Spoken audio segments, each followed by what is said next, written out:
Hello, everybody. Today we're just going to be talking about the final and going over the last things. I know I said in Monday's lecture that I'd be doing one on Wednesday that had just a review of, or that would introduce one more topic, but after further consideration, I decided that we would end with normal subgroups in the classification of groups of small order, which in this case is up to order 8. And if you do the homework, you'll be able to go up to do order 10 as well. Order 9, I think you could also do, but would require some extra effort. So in this video, I just wanted to say farewell. Thank you so much for a great semester and all of your patience with the transition to online classes. I know this was difficult for everyone. It was difficult for me. It was very difficult for you guys. So thank you for all of your hard work and patience with me as we did this. In just a second, I want to go through the reference sheet for the final here. This is going to just be the topics that we covered in the course in these last 2 semesters. I didn't include a reference sheet for the first part of the course. There will be a few questions on it, but I don't think you will need a reference sheet for it. So this is more about bijections in the first part of the course, sets. And the thing is, we've been using all of that stuff as we move forward. So make sure that you're familiar with that stuff, but I didn't include it as part of the reference sheet. One more thing before we go into the reference sheet. You guys should still have access to the SRTEs. So if you do get a chance to do the SRTEs, I would greatly appreciate it. I do take them seriously. I do look at the feedback. And I'm interested to see what you guys found interesting in the course and how you appreciated or didn't appreciate the structure with the homeworks, the exams, and the project. I tried to be as direct as possible with the communication. So I would appreciate if you could be direct with me as well. Okay, so without further ado, we can go into the final exam reference sheet. So the first page of the reference sheet is just literally a copy of what was in the reference sheet for the exam 2. Everything that was there is still there. Nothing has changed. Nothing was added. It took up the full page, so I just decided to keep this one and add a second page to the reference sheet. So this is all the number theory stuff that we covered. So I'm not going to go over it. You can go back to that review video again to see what each of these theorems say. Instead, we're going to look at the second page, which is the new stuff, the group theory stuff. And I'm just going to go through each of the items on the list one by one. So the first item on the list is the definition of a group. A group is a set G with some operation. So it could be multiplication if you're working with matrix multiplication. It could be composition if you're working with a group of bijections. Or it could be addition if you're working with an abelian group. So what does this operation need to satisfy? Well, it's got these 4 axioms. Whenever I put in 2 elements of a group, I multiply 2 elements of a group, I end up with an element of the group. Associativity tells me how the way in which I group multiplication doesn't matter. I can multiply G times H first or H times K first, and I'll get the same answer. And by induction, you can show that basically this allows us to use our parentheses however we want, is the moral. What about identity? Identity means that you have to have a group element such that when I multiply on the left or the right by this group element, it doesn't change anything. So this is the identity transformation. If it's the symmetric group, it's the element 0 if it's the integers or the real numbers. Or it's the element 1 if you're working with a multiplicative group, or the identity matrix if you're working with matrix multiplication. And finally, inverses. So you need to be able to, this H is sometimes written as G to the -1, so G inverse. such that when you multiply G times G inverse, you get the identity. And when you multiply G inverse times G, you also get the identity. So if you're working with an abelian group, abelian means that just that two things commute. If you're working with an abelian group and you're using addition as your operation, the inverses is just minus that number. So for instance, the inverse, the additive inverse, the abelian inverse of 2 is minus 2. Because when I add 2 and minus 2, I get 0, and 0 is the abelian, the additive identity. Whereas the multiplicative inverse, if I was working with the set of real numbers minus 0, so every real number minus except 0, the inverse would be 1/2. Because then the group operation is multiplication, the multiplicative identity is 1, so 2 times 1/2 is equal to 1. So these are the axioms for a group, and we introduce groups mainly through examples, and this is really the source of the study of groups, is trying to study them. They came out, these axioms came about because they unify a lot of the structures you see in mathematics. So many things, especially mainly transformation groups, sets of transformations that preserve something, form a group.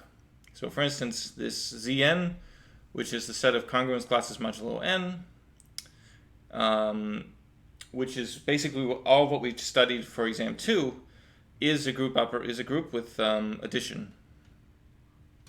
The symmetric group, this is what we studied, the main group that we studied in this last part of the semester, is itself a group, and the group operation here is composition. So I interchange the elements 1 through n, and then I do it again. Dn can be thought of as a subgroup of Sn, actually, but we didn't talk about that.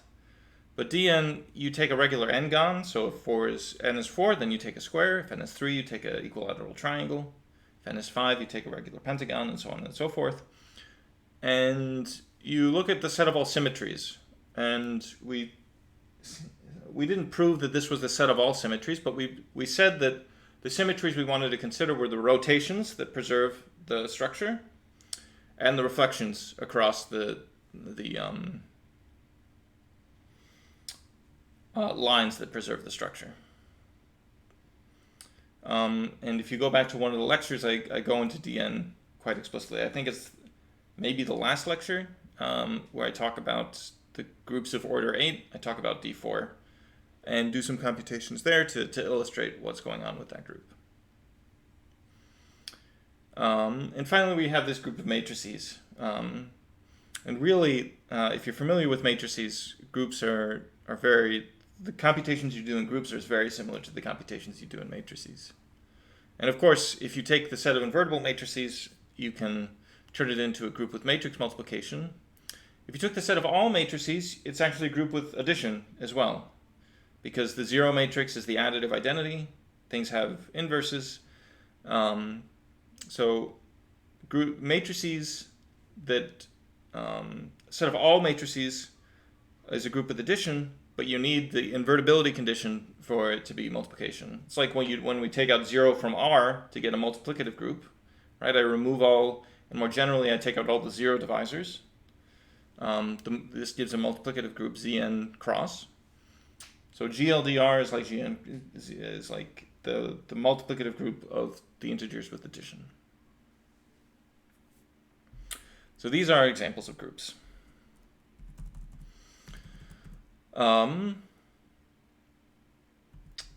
I should have put the definition of a subgroup before this, but the cyclic subgroup of G is the group generated by just a single element. So I take a single element of G and take all of its powers. The order of G is the smallest k such that G to the k is equal to the identity. And this turns out also to be the order of this subgroup. The number of elements distinct G to the k's is exactly the smallest, is exactly the order of G. So cyclic subgroups For the exam, I might move it around, but I think it's fine here as well. What's next? We have this cycle structure theorem. So we spent a long time talking about symmetric groups, and we established a lot of important theorems about what symmetric groups have to look like, what symmetries of 1 through n have to look like, what these bijections are. And we showed that they always have to fit into a cycle. So you can partition your set 1 through n into disjoint cycles, and in each of those cycles your permutation just runs around in a circle. And that's what this cycle structure theorem is saying. If you give me a permutation, which is an element of Sn, it's a product of disjoint cycles, which means that the elements that the cycles are moving through don't overlap. And sigma will just run through each of these cycles on their own. So this was a very important theorem. We spent a long time getting up to here, and there was a lot of work going into that. So this isn't presented in the order of the way we talked about it in class, but it is presented in an order where I can describe things concisely. So the next thing in this reference sheet is the definition of a homomorphism, which is just a function which takes the group multiplication on G to the group multiplication on H. So what exactly does this mean? This means that if I plug in G1 times G2 into F, I could have multiplied afterwards instead. I could have plugged in G1 into F, then G2 into F, and then multiplied. Homomorphisms are called isomorphisms if they're bijective, and the kernel of a homomorphism is just the set of all things that go map to the identity. And in your last homework, or second to last homework, I don't remember, you proved that this is always a subgroup. And in the last lecture, I proved that this is, in fact, always a normal subgroup, which we'll talk about soon.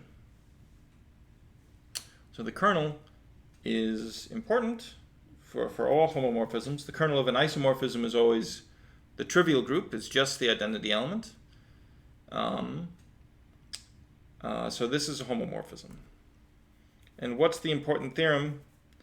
The second important theorem related to permutations, well, it's the sign theorem. What does the sign theorem say?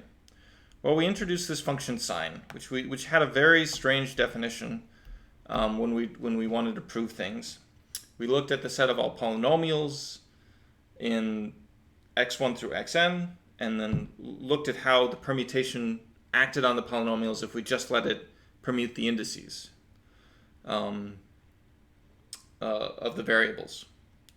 And then we said, okay, we have this canonical polynomial delta, and we looked at the sign of delta before and after applying the permutation, and we showed that the polynomial before and after the permutation always had to change by either plus or minus 1 for that specific polynomial. So we showed in particular that the sign function is a homomorphism. This is the fact that the sign of pi times sigma is the sign of pi times the sign of sigma. I forgot to close the parentheses here, so I'll do that and re-upload it soon. And if the practical way to compute a cycle, the sign of a cycle is to use this theorem, that the sign of sigma is minus 1 to the L plus 1 if sigma is a cycle of length L. So the sign of a cycle of length 3 is 1, and the sign of a cycle of length 4 is minus 1. Permutations with sign 1 are called even, and permutations with sign minus 1 are called odd. And the reason for the even and oddness is even cycles are always written as a product of an even number of transpositions, and odd cycles are always written as the product of an odd number of transpositions. Remember, a transposition is just a cycle of length 2. It just swaps 2 elements constantly.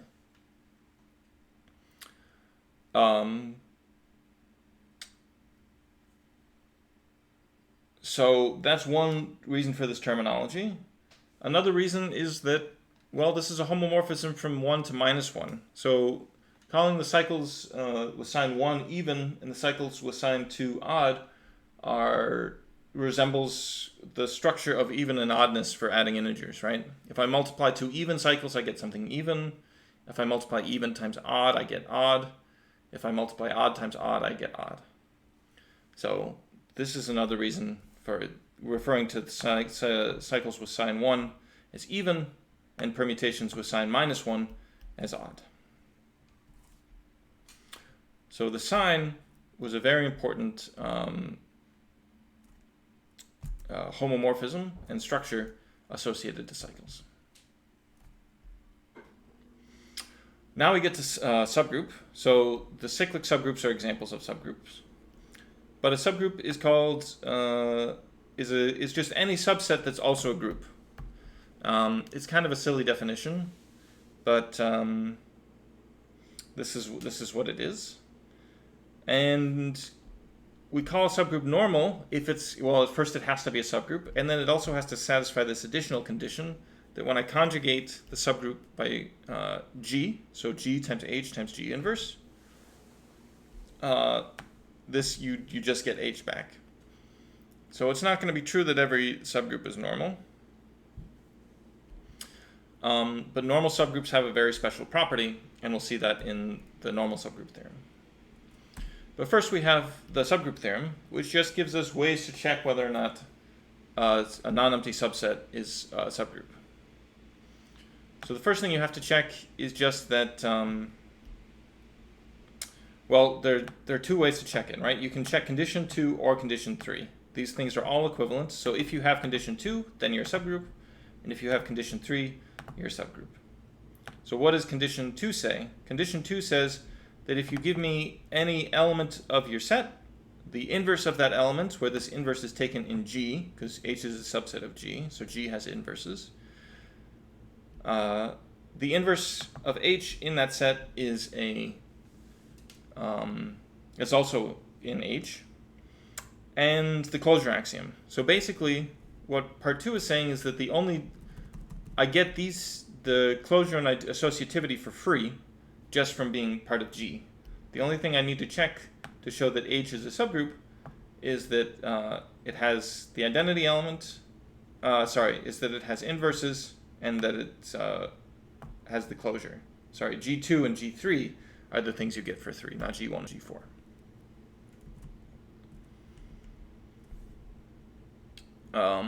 And then part 3 is one condition you can check. This is often useful. I would say 2 is the more common way to prove that something is a subgroup, but because usually you end up just proving directly that H2, that the inverse has to be in H, and then that multiplication has to be in H.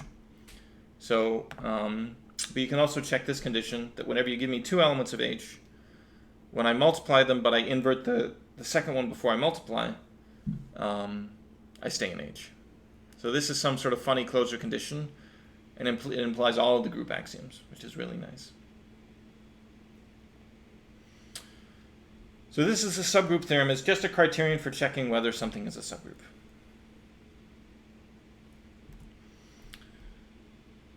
So finally, we have the normal subgroup theorem. What's the normal subgroup theorem? Well, this is just a theorem that tells you when a subgroup is normal, and it basically says that the only normal subgroups are kernels of homomorphisms, and every kernel of a homomorphism is normal. So, as I talked about it in one of the lectures, but one of the ways that the programs for classifying groups is to find surjective homomorphisms, which are called factor maps, and look at all the factors of your group. So classifying factors and classifying normal subgroups is the same. So one of the big problems in classifying groups is to classify the normal subgroups, because you can see the multiplication on L is sort of mirrored somehow in the multiplication on G, because it's related by a homomorphism. So this is a very powerful tool in trying to classify groups of finite order. So this is the normal subgroup theorem. Okay, let's move on to the last set of things. So these are just 3 definitions that the book gives. I'm not going to go through them very quickly. The only thing I would say you need to know about these are examples. So you need to understand what these examples are. You need to, for instance, have an example in mind of a ring that's not a field, of a semigroup that's not a group, etc., etc. So understand the relationship between these things and what things are what. Fields are always rings, for instance. Groups are always semigroups, but not vice versa. So let's just run through the definitions real quick. A semigroup is something that satisfies some of the group axioms, but not all of them. So the group axioms are here, G1 through G4. So G1 is the closure axiom, and G2 is the associativity axiom. So I don't need to have an identity element, and if I don't have an identity element, then the axiom G4 just doesn't make any sense. So I only need G1 and G2. And examples of semigroups are things like the set of all functions, not necessarily bijective, but just functions from a set to itself. Right? If f and g both go from x to x, their composition is still a function from x to x. And associativity just follows from the associativity of compositions of functions. So this is the main example. There are others, but that's the one I would keep in mind. A ring is something that looks like the integers. So what can I do with integers? I can add them, I can multiply them, but I can't necessarily divide them. Right? So I need to be able to, I have 2 operations, one is addition and one is a multiplication. So addition needs to have inverses, so I need to be able to take minus of something. Minus needs to be able to make sense. But the multiplication is only a semigroup. So I can't necessarily divide one ring element by another and stay in the ring. I may leave the ring if I try to do that. And then it needs to satisfy this distributive property. I didn't spell it out explicitly here, but you should know how to distribute things. It's just the usual distributive property. X times parentheses y plus z is x times y plus x times z. So, very basic. The axioms are very basic. I should say that the study of rings can be quite complicated. And a field is sort of the most familiar object and the one where you can make the most, do the most things, right? So it needs to be, every field is a ring, as I said, but the multiplication needs to be more than just a semigroup. It needs to actually be a group as long as I remove 0. So 0 is the only element that I can't divide by in a field. Every other element has a multiplicative inverse. And I need the multiplication to be abelian. So this is relevant. For instance, not every ring has its multiplication abelian. The set of d by d matrices is a ring because I can add things and multiply things. And it certainly satisfies the distributive property, but matrix multiplication is not abelian. So fields need to have abelian multiplication. And so, of course, we have the real numbers. This is sort of the most familiar field for all of us. The rational numbers and this ZP. We proved that ZP was a field because we proved that in ZP should be up here in one of these things. Where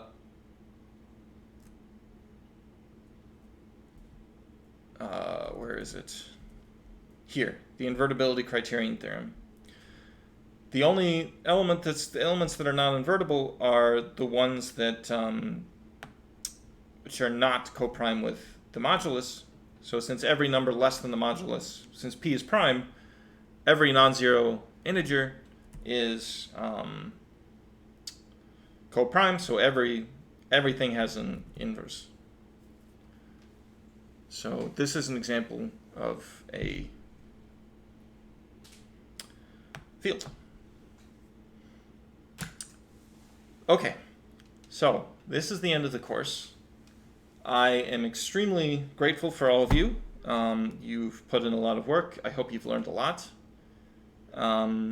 Please, as a final reminder, do the SRTEs, and let me know if you have any questions regarding the final policies or the final exam itself.